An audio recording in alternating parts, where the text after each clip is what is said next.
Assalamualaikum warahmatullahi wabarakatuh. Alhamdulillahi rabbil alamin.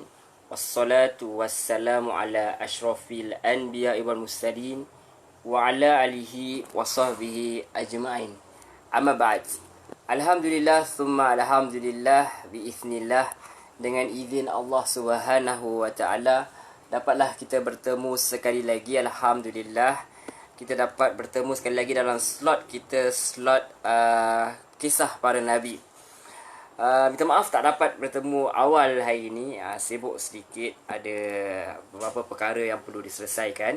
Apapun Alhamdulillah dengan izin Allah dapat kita bertemu seperti mana yang dijanjikan selepas solat Isya. Alhamdulillah. Kita hendak memperbincangkan hari ini menyambung kisah kita, perbincangan perkongsian kita berkenaan dengan kisah para Nabi. Sebelum ini kita telah pun memperbincangkan dua orang Nabi, iaitu Nabi Adam AS dan juga Nabi Nuh AS. Kedua mereka, Nabi Adam AS berkenaan dengan dia adalah khalifah pertama di muka bumi Allah, dan kaumnya adalah kebanyakan kaumnya adalah kesemua lah, bila kita katakan kaum dia adalah kaum beriman, sebab kebanyakannya lah anak beranak dia kaum kerabat.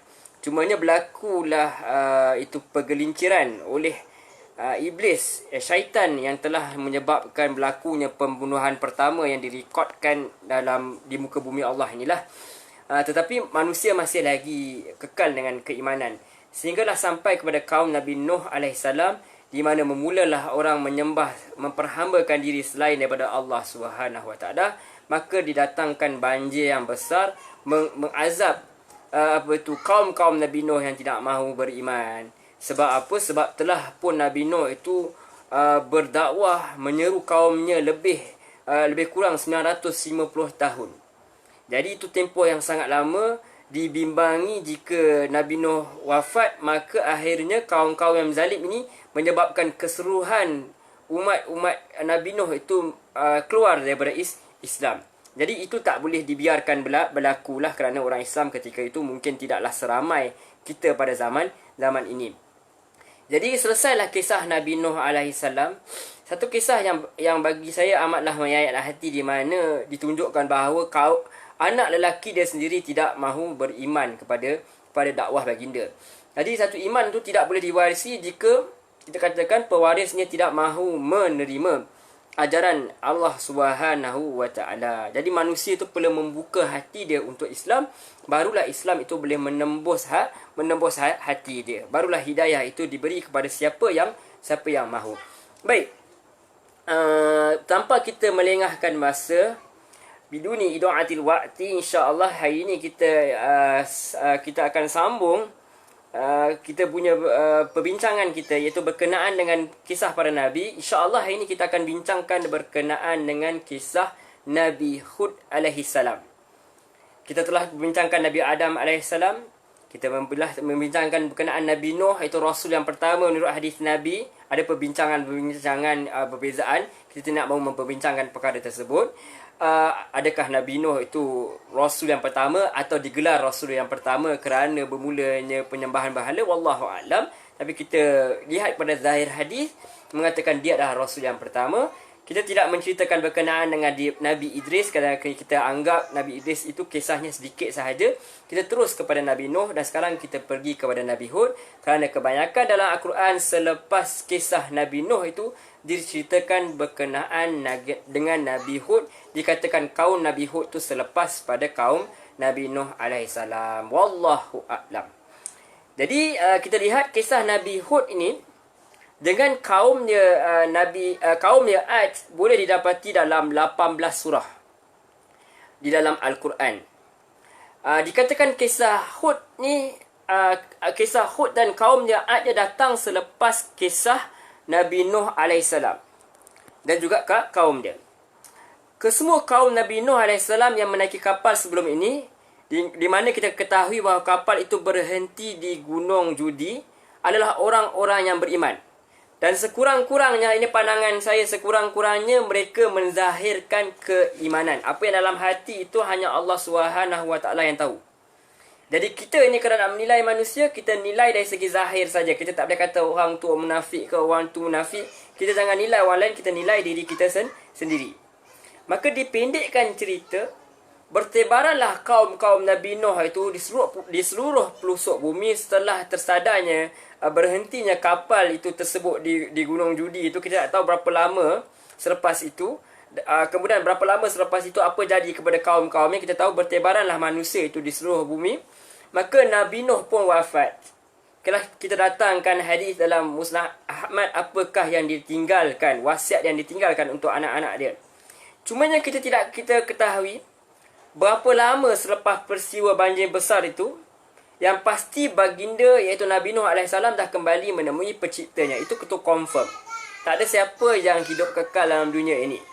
Yang kekal hanya Allah Subhanahu Wa Taala. Jadi maka kaum Nabi Nuh yang beriman itu seperti mana kita katakan, bertebaranlah di segala pelosok bumi. Waalaikumsalam, Mak.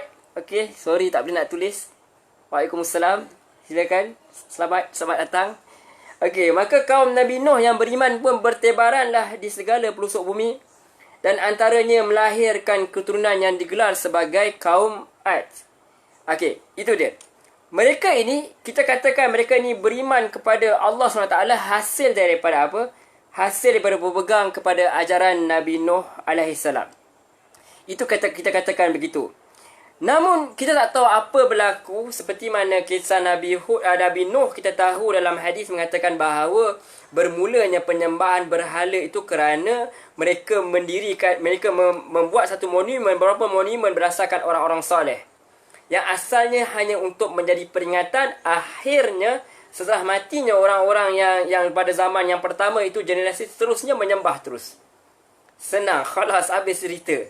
Terus sembah, asalnya untuk mengingati. Itu kita tak bagi huluk dalam agama ni, huluk dalam kita berlebihan dalam kita mengagungi seseorang. Tidak dibenarkan dalam Islam. Kerana dikhawatiri kita menjadikan dia itu orang yang keramat, orang yang dipersembahkan, yang kita menyembah. Tak boleh kita mengagung manusia itu berlebihan. Mesti ada berpada-pada lah kita katakan. Jadi kita tak tahu bila mereka ni start tidak beriman dan kenapa. When and why kita tak tahu. We don't know. Hanya Allah Subhanahu Wa Taala yang mengetahuinya. Kita katakan Allahu A'lam. Hanya Allah yang mengetahui. Namun yang kita pasti, ada di antara mereka yang jadi kufur dan ada di antara mereka yang mensyirikkan Allah Subhanahu Wa Taala. Kita tak tahu semua atau beberapa orang atau ramai, kita tidak tahu. Al-Quran tak cerita kat kita bila berlaku. Al-Quran tak cakap bila mereka disesatkan, bila mereka digelincirkan oleh syaitan. Allah tak bagi tahu kat kita. Al-Quran mendiamkan perkara tersebut. Yang pasti seperti mana yang kita katakan tadi, ada antara mereka telah pun meninggalkan agama Allah Subhanahu Wa Taala. Itu confirm. Jadi yang kita tahu, yang pastinya, kaum Ad ni kufur pada Allah SWT. Mereka telah syirikkan Allah Subhanahu Wa Taala. Maka Allah Subhanahu Wa Taala dengan rahmat dia telah tentukan bahawa dia tidak akan mengazab mana-mana kaum selagi mana tidak datangkan seorang Rasul. Seorang atau lebih. Tapi sekurang-kurangnya seorang Rasul. Mesti ada yang akan diutuskan, dan mereka yang diutuskan ini adalah datang daripada kaum mereka sendiri, supaya mereka faham bahasanya, supaya mereka kenal budinya, hati budinya. Tak didatangkan alien ke, tak didatangkan malaikat. Sebab apa? Nak mudah. Orang yang datang berdakwah tu orang yang tahu berkenaan dengan perkara-perkara yang sensitif orang tu. Jadi dia tahu benar. Dia tahu benar kaum dia. Jadi mudah untuk dia bercakap bahasa kaum dia. Itu dia. Kalaulah kepada kaum Nabi Muhammad SAW, Rasulullah SAW, didatangkan orang yang bercakap bahasa Melayu misalnya, pening orang-orang Arab semua. Sedangkan cakap Arab pun mereka tak terima, apatah lagi kalau cakap dalam bahasa Melayu misal. Cakap bahasa Mandarin misal. Jadi kita bercakap dalam bahasa yang orang mudah nak faham. Dalam konteks kita di Malaysia ini adalah kita bercakap dalam bahasa Malaysia, dalam bahasa Melayu, sebab kebanyakan orang semuanya sepatutnya faham dalam bahasa kebahasaan, so mudah untuk orang faham. Kita bercakap dalam bahasa yang mudah orang faham. Jadi kalau kita lihat dari segi turutan berapa surah, setelah menceritakan berkenaan kisah Nabi Nuh AS ni biasanya akan muncul kisah Nabi Hud AS menyuruh kaum dia. Kita katakan 18 surah cerita berkenaan Nabi Hud, Nabi Hud AS. Ada yang cerita penuh, yang banyak. Ada yang cerita sekadar nama sahaja, ada yang cerita pasal kaum sahaja. Tapi yang penting ada berkenaan Nabi Hud AS dan kaum dia. Jadi menarik dia, kita nak katakan kemungkinan besar kaum Nabi Hud ini muncul selepas kaum Nabi Nuh AS. Kita katakan Allahu A'lam, kita serahkan kepada pakar-pakar sejarah lah. Seperti mana kita katakan, kisah para Nabi kita ini bukanlah berkenaan dengan sejarah, tetapi kita hendak mengambil ibrah, itu pengajaran daripada apa yang kita dengar, yang kita pelajari daripada Al-Quran ini. Jadi kita dapat lihat kita dapat lihat Hud alaihissalam ini sendiri mengesahkan bahawa mereka adalah kaum selepas Nabi Hud alaihissalam. Tuan-tuan boleh rujuk dalam surah Al-A'raf ayat 69, muka surat 159 pada kebanyakan mushaf lah, biasanya lah. Kata Allah Subhanahu Wa Taala merakamkan kata-kata Nabi Hud alaihissalam. Saya bacakan terjemahan dia, tuan-tuan boleh rujuk balik dalam Al-Quran. Dan hairankah kamu, kata Hud alaihissalam, hairankah kamu, pelikkah kamu, ajaibkah kamu? Kamu rasa macam terus pelik sangat ke?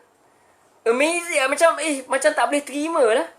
Kamu hairan ke bahawa ada peringatan yang datang daripada Tuhanmu melalui seorang lelaki daripada kaummu sendiri? Maknanya manusia itu hairan.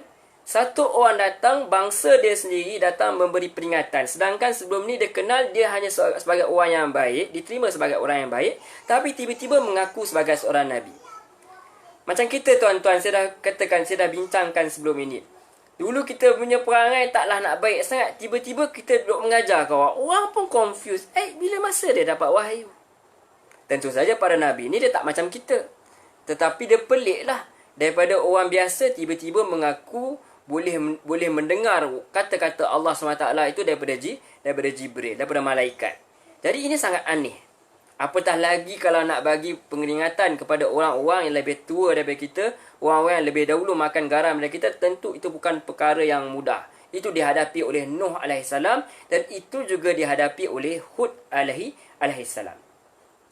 Jadi dia kata, dan hairankah kamu bahawa ada peringatan yang datang daripada Tuhanmu melalui seorang lelaki daripada kalanganmu sendiri untuk memberi peringatan kepadamu. Ingatlah, kata Nabi Hud AS mengingatkan kaum-kaum dia. Ingatlah ketika dia yakni Allah menjadikan kamu sebagai khalifah setelah kaum Nuh dan dia lebihkan kamu dalam kekuatan tubuh dan penampilan. Maka ingatlah akan nikmat-nikmat Allah agar kamu berjaya. Kita lihat awal-awal Nabi Hud ini berdakwah seperti mana Nabi Nuh, mereka datang dalam keadaan memujuk. Mereka tak terus bagi ancaman, ajak gaduh, jom fight, jom. Dia tak ajak macam tu. Dia kata apa? Ingatlah nikmat-nikmat Allah. Ingatlah Allah jadikan kamu khalifah selepas, yakni pengganti di muka bumi ini selepas pada kaum Nuh alaihissalam. Di mana kebanyakan kaum Nabi Nuh itu diazab, dimusnahkan dalam banjir yang besar, ditenggelamkan dalam banjir yang besar. Kalian masih ada peluang untuk berubah. Yang itu. Jadi diberitahu dalam ayat ini, dalam surah ini mengatakan bahawa datangnya kaum Nabi Hud ini, kaum Ad ini selepas kaum Nabi Nuh. Berapa lama? Wallahu a'lam. Yang menariknya, diceritakan juga bangsa Nabi Hud ini oleh para ulama yang membincangkan, terutama Ibnu Katsir rahimahullah taala dalam kitab beliau Qisasul Anbiya, kisah para nabi. Ibnu Katsir rahimahullah taala dia sebut dalam kitab beliau bahawa Nabi Hud ini adalah berbangsa Arab. Wow. Ini sangat menarik. Tentu antara kita dah mengetahui benda ini, kadang-kadang kita terlupa. Sebenarnya Nabi Hud ini dikatakan berbangsa Arab. Ada yang kata datang kepada bangsa Arab, ada yang kata memang berbangsa Arab. Ibnu Katsir kata memang berbangsa Arab. Beliau menyebut berdasarkan surah Ibrahim, kata beliau, kata rahimahullah ta'ala, ayat 8 hingga 9. Di mana Nabi Musa itu alaihissalam itu sendiri, Nabi Musa, Nabi yang berbangsa Bani Israel, turut menyebut tentang kaum Ad dan Samud kepada kaumnya. Namun kata Ibnu Katsir, Bani Israel ni sembunyikan perkara tersebut. Dia tak cerita pasal Nabi-Nabi Arab yang ada sebelum ini, sebelum Nabi Muhammad SAW, kerana sifat perkauman yang ada pada mereka lah. Itu pandangan saya, kerana sifat perkauman. Kata Ibnu Katsir, jelaslah bahawa ayat di atas menunjukkan tentang kata-kata Nabi Musa yang diucapkan secara sempurna dengan kaumnya. Namun kata Ibnu Katsir rahimahullah ta'ala, kerana kedua umat itu berbangsa Arab, para ahli kitab tidak mencatat kisah kedua umat tersebut dengan baik.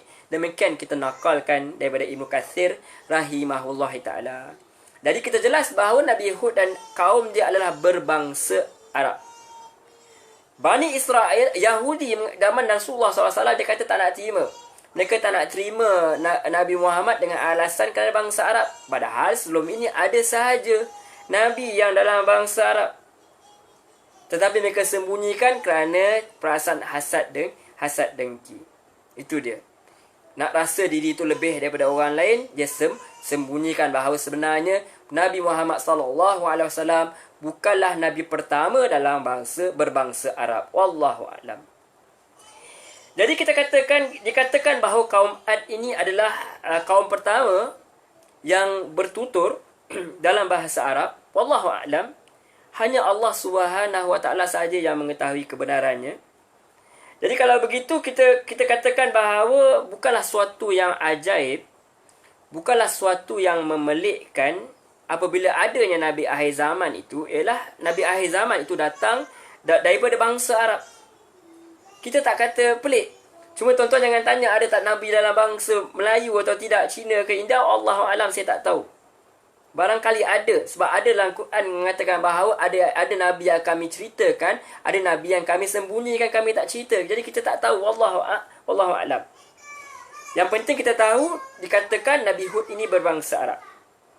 Sebab itu Allah merakamkan sendiri, kata Nabi Hud sendiri, dia kata apa? Adakah kamu hairan, seperti mana kita bincangkan tadi, adakah kamu hairan jika ada peringatan itu datang daripada kalangan kaum kamu sendiri. Seolah ya tuan-tuan, puan-puan, muslimin, muslimat yang dirahmati Allah SWT, seolah-olah nak kata juga kepada orang yang tidak yakin kepada Rasulullah SAW ni, rasanya tak yakinlah bahawa Rasulullah SAW ini seorang Nabi, kerana dia adalah berbangsa Arab, kerana selama ini kebanyakan para Nabi dan Rasul itu adalah Bani Israel. Maka kita datangkan surah ini mengatakan this is not the first time orang Nabi yang datang dalam bangsa Arab. Bukan. Tak ramai mungkin, tapi bukan pertama kali. Jadi adakah kamu hairan? Adakah Nabi, bahkan penutup segala Nabi ini dalam bangsa Arab, sedangkan sebelum ini ada saja Nabi yang memang berbangsa Arab pun. Jadi kaum Ad ini dikatakan oleh para ulama bahawa adalah kaum Arab kuno lah kita katakan, yang datang daripada Iraq ke Al-Ahqaf, yang dikatakan berada di sebelah utara Hadramaut, antara Yaman dan Oman. Wallahu a'lam, itu antara pandangan sahaja. Maka diutuskan saudara mereka, iaitu kaum mereka sendiri yang mereka kenali, mereka berurusan dengan lelaki ini yang namanya Hud alaihissalam, seorang nabi, seorang rasul. Jadi kita katakan kedua-dua nama Ad dan Hud ini secara jelasnya adalah nama orang Arab, menunjukkan mereka ini berbangsa Arab. Allahu a'lam. Kita katakan, nama saya pun Arab juga. Kawan-kawan saya pun bernama bangsa Arab, tapi kami berbangsa Melayu. Kita berbeza sebab masa tu Islam telah tersebar luas. Ini masih lagi awal-awal sejarah kehidupan manusia. Jadi mereka mengkaji, Ibnu Katsir mengatakan bahawa mereka ini adalah berbangsa Arab. Jadi kita katakan sekali lagi, hanya Allah Subhanahu Wa Taala sahaja yang mengetahui. Dan tidak penting sebenarnya bangsa apa pun seorang Nabi itu. Cuma kita nak katakan janganlah pelik sangat Rasulullah itu Arab jadi Nabi. Jangan pelik. Sebab memang ada pun dikatakan bahawa Nabi-Nabi yang berbangsa Arab sebelum ini. Yang penting apa yang mereka bawa benda yang sama. Adam bawa alaihissalam. Apa yang Nuh alaihissalam bawa itu tauhid kepada Allah Subhanahu Wa Taala semata-mata. Jadi sedikit kalau kita nak bincangkan panjang sedikit berkenaan dengan Nabi Hud alaihissalam yang merupakan bangsa Arab ini. Jadi saya rujuk daripada kitab karangan Dr. Salah Al-Khalidi. Beliau nakalkan pandangan yang mengatakan bahawa nama Nabi Hud itu adalah jamak, yakni plurals, kepada perkataan ha'id, yang sama maksud dengan ta'id, yang bermaksud taubat kepada Allah Subhanahu Wa Taala. Itu dia. Ini menunjukkan ia adalah berbangsa Arab. Jadi kita boleh translate terus maksud dia. Jadi dan itulah nama Nabi yang mulia tersebut, iaitu Hud alaihissalam, dan nama itu sebenarnya turut merupakan peribadi beliau dan sifat beliau sebagai orang yang sentiasa kembali kepada Allah Subhanahu Wa Taala. Wallahu alam. Jadi menurut Dr. Salah Fatah Al-Khalidi, Al-Quran menyebut tentang tempat tinggal kaum ini, iaitu di mana? Di lembah-lembah atau bukit-bukit pasir. Yang itu tuan-tuan boleh rujuk dalam surah Al-Ahqaf ayat 21, muka surat 505. Jadi tuan-tuan, puan-puan muslimin muslimat yang dirahmati Allah Subhanahu Wa Taala, Allah SWT memberitakan kepada kita tentang bukan sahaja kaum Nabi Ad ini, nama mereka, kaum mereka berbangsa Arab ke tidak. Yang apa yang Quran tekankan, Quran bagi tahu bahawa mereka ini sangat kuat. Mereka ini mempunyai tubuh-tubuh yang gagah perkasa. Kalau kita kata anak susah nak eja tu dah cukup power dah badan dia, Sylvester Stallone ke misal, dia ahli-ahli bina badan. Tapi Allah sendiri menceritakan bahawa kaum Ad ini, bagaimana tubuh mereka ini sangatlah orang kata kuat dan juga berketerampilan lah, kita katakan macam tu. Tidak ada cacat celanya lah, kita katakan begitu. Yang itu. Jadi Allah Subhanahu Wa Taala khabar kepada kita kekuatan kaum Ad ini. Yang ini tuan-tuan boleh rujuk surah Al-Fajr ayat 6 hingga 7, muka surat 593. Itu tuan-tuan boleh rujuk kembali. Bagaimana mereka ini, iaitu penduduk Iram ini, yang membina bangunan-bangunan yang tinggi, diceritakan kepada kita, yang belum pernah didirikan seperti itu di negeri-negeri lain. This is the first time lah bangunan tertinggi paling tinggi di dunia. Kita dulu buat KLCC pun cukup kagum dah. Yang ini Allah nyatakan bahawa mereka adalah orang yang pertama lah, kita katakan, membina bangunan-bangunan yang tinggi yang tidak pernah didirikan seperti itu sebelum ini. Dalam surah Al-A'raf juga ayat 69 turut menghabarkan kita berkenaan kekuatan tubuh mereka, berkenaan dengan keterampilan kaum ini, maknanya cantik tubuh badan mereka. Dan juga dalam surah Asy-Syu'ara juga Allah merakamkan perkataan Nabi Hud AS pada ayat 128 hingga 130, muka surat 372, perihal kaum Ad. Mereka ini mendirikan istana-istana untuk tinggal ke tak sebagai kemegahan saja, sebagai perhiasan saja, sebagai monumen saja, bukan untuk didiami. Mereka bina benteng-benteng yang tinggi sebagai apa? Sebagai kemegahan. Dan mereka ini rupanya ada satu lagi perangai buruk, badan dah kuat, jadi nak buat apa? Mereka suka bully orang. Itulah kadang-kadang dulu kat zaman sekolah, bila ada kawan-kawan yang badan dia besar sikit, badan dia sasa sikit, apa dia buat? Apa lagi bully orang. Kalau upgrade sikit, dia minta duit orang. Yang itu.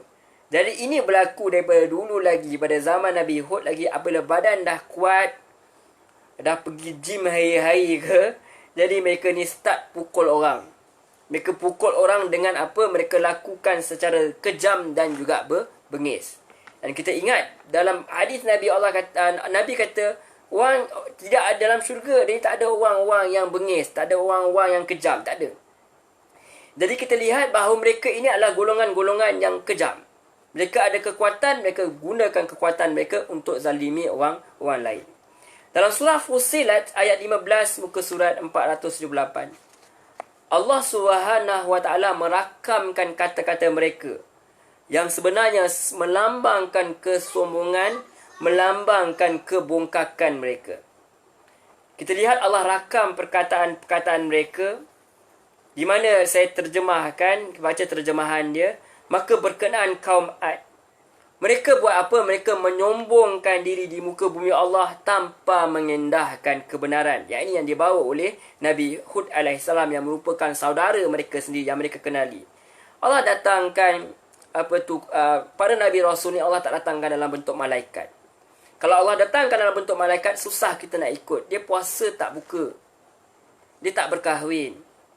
Jadi dia tak ada benda nak risau, nak bayar bil telefon ke apa semua. Dia tak sama dengan kita. Dia suruh kita sabar, dia memang boleh sabar. Dia tak ada masalah hidup dia. Jadi itu. Jadi Allah datangkan satu Nabi yang sama, ada masalah keluarga, ada masalah itu dan ini. Jadi sama-sama boleh sakit, boleh sedih, boleh terbunuh, boleh dilukakan. Jadi Nabi yang datang dalam keadaan bashar, iaitu ada manusia yang ada flesh and blood, ada kulit, ada darah, boleh dibunuh pun dengan izin Allah. Jadi mereka ini datang, mereka ini diuji dengan kesusahan, kepayahan. Mereka lagi susah daripada kita. Allah datangkan supaya kita tak rasa kita ni susah sangat. Kekasih Allah ni mereka lagi berat ujian dia. Para Nabi, Anbiya, para Rasul, mereka ujian mereka lebih berat daripada kita. Jadi kembali kepada kisah kaum Nabi Hud ini. Berkenaan kaum Ad, mereka menyombongkan diri di bumi tanpa mengindahkan kebenaran. Mereka kata, siapakah yang lebih hebat kekuatannya daripada kami? Lihat, ada perkataan mereka ini melambangkan kesombongan. Begitulah sombongnya mereka. Mereka bangga dengan apa? Mereka bangga dengan kekuatan diri. Ada orang bangga dengan harta. Ada orang bangga dengan anak-anak. Ada orang bangga dengan fizikal. Kan orang angkat berat, apa mereka buat? Mereka buka baju, mereka tunjuk kesasaan mereka. Mereka jalan dengan sombong, bukan semualah, setengahnya. Jadi kita lihat itu ada dalam kaum Nabi Hud. Mereka begitu sombong, mereka bangga dengan kekuatan sendiri, sedangkan siapa yang menggunakan kekuatan tersebut, Nabi mereka ingatkan, Nabi Hud AS ingatkan, siapa yang menggunakan kekuatan fizikal tersebut, iaitu siapa lagi kalau bukan Allah SWT. Perangai mereka ni perangai seperti siapa tuan-tuan? Perangai mereka sama seperti iblis laknatullah. Apa yang ada pada iblis? Perasaan bangga dengan kejadian dia. Dia sangkakan bahawa kejadiannya daripada api itu lebih baik daripada Adam AS yang dijadikan daripada tanah. Jadi kita dapat katakan bahawa kita buat kesimpulan, apabila Allah beri kita kelebihan, apa yang kita perlu kata? Kita perlu kata Alhamdulillah. Segala puji kepada Allah, Tuhan yang telah menjadikan kita ni elok daripada orang lain. Kita kata lihat kelebihan orang lain, kita kata Masya Allah. Semua pujian itu kembali kepada Allah. Dan kita sedar bahawa la hawla wa la quwwata illa billah. Tidak ada sebarang daya, kekuatan, melainkan kekuatan yang datang daripada Allah SWT. Apa saja yang Allah beri itu sebagai amanah, pinjaman kepada kita untuk kita gunakan untuk perkara kebaikan. Wallahu a'lam. Jadi menarik juga, ada satu perkara yang saya pun baru tahu sebenarnya. Ada pandangan dalam Al-Quran ini dikatakan sebenarnya dalam Al-Quran diceritakan berkenaan dua kaum Ad. Ini benda yang saya baru tahu. Dia kata, menurut kajian ini mengatakan bahawa ada yang kaum Ad yang awal, ada kaum Ad yang akhir, yakni yang kedua. Ada yang kata bahawa Nabi Hud berdakwah pada kaum Ad yang pertama, dan ada yang kata yang kedua. Kita katakan sekali lagi hanya Allah SWT saja yang mengetahui. Ada juga pandangan kata dalam sejarah terdapat dua kaum Ad awal atau pertama dan kaum Ad akhir atau kedua. Kaum Ad awal ni menurut kajian ini adalah pengganti umat Nabi Nuh dan merupakan kaum pertama yang menyembah berhala setelah banjir besar. Mereka menyembah berhala yang dikatakan namanya Samad, Samud dan Quran. Dan ada yang mengatakan bahawa kaum Ad kedua ada setelah kaum Ad awal tu hancur. Dikatakan bahawa Nabi Hud diutus pada kaum Ad yang awal. Ibnu Katsir pula rahimah Allah Ta'ala mengatakan bahawa berpendapat bahawa kaum Ad yang disebutkan dalam surah lain adalah kaum Ad yang awal. Kita katakan hanya Allah Subhanahu Wa Ta'ala saja yang mengetahui perkara tersebut. Yang pasti Nabi Hud AS ini diutuskan kepada salah satu daripada kaum Ad tersebut. Itu confirm. Yang pasti kita takkan memperbincangkan perkara ini lebih lanjut. Kita tak nak mahu bincangkan dari sudut sejarah. Cuma kita katakan bahawa ada pandangan. Barangkali benar, barangkali salah. Kita katakan Allahu a'lam. Kita serahkan kepada pakar sejarah untuk memperbincangkan perkara tersebut. Maka yang penting kita katakan bahawa kaum Nabi Nabi Hud ini atau kaum Ad ini adalah kaum yang diberi kelebihan. Daripada segi fizikal, dari segi kekuatan, keterampilan, maknanya cantik, molek tubuh badan dia, barangkali molek juga mukanya rupawan, wallahu alam. Tetapi apa jadi dengan mereka? Kerana kelebihan itu mereka jadi sombong. Manusia hancur kerana apa, tuan-tuan? Manusia hancur kerana sombong. Ada orang sombong dengan ketampanan, ada orang sombong dengan fizikal, ada orang sombong dengan materials, ada orang sombong dengan ilmu. Kita semua diuji. Maka kita kena menghadapi apabila ujian ini, kita perlu dihadapi dengan apa? Dengan mengatakan bahawa semua ini hadza min fadli rabbi. Kata Nabi Allah Sulaiman. Hadza min fadli rabbi. Semua ini adalah kurniaan Allah untuk menguji kita sama ada kita syukur ataupun kita kufur. Wallahu a'lam. Demikian perbincangan kita dengan secara ringkas. Mudah-mudahan Allah memberi rahmat kepada kita, memberi kekuatan untuk kita mengambil pelajaran daripada cerita kisah-kisah para Nabi yang kita ambil dari Al-Quran ini. Dan insya-Allah pertemuan berikutnya, kalau tak esok mungkin hari-hari yang berikutnya, kita sambung perbincangan kita berkenaan dengan Nabi yang diutuskan kepada kaum yang sombong ini, iaitu Nabi Hud AS. Bagaimana baginda memujuk kaum-kaumnya agar kembali kepada Allah Subhanahu Wa Taala. Wallahu a'lam. Terima kasih kerana sudi mendengar, sudi menonton video ini. Mudah-mudahan Allah memberi rahmatnya kepada kita semua. Kalau ada salah dan silap, tuan-tuan boleh betulkan dalam ruangan komen. Kalau ada cadangan ataupun ada juga pertanyaan yang hendak kita bincangkan, boleh kita bincang-bincangkan dalam ruangan komen, insya-Allah. Dan juga boleh tolong share dan sebar-sebarkan. Mudah-mudahan ada rahmatnya. Kita tutup dulu dengan tasbih kafarah. Subhanakallahumma wa bihamdik, asyhadu an la ilaha illa anta, astaghfiruka wa atubu ilaik. Wa sallallahu ala sayyidina Muhammad wa ala alihi wa sahbihi wasallam. Walhamdulillahi rabbil alamin. Wassalamu alaikum warahmatullahi wabarakatuh. Jazakumullahu khairan katsiran. InsyaAllah kita jumpa lagi. Terima kasih.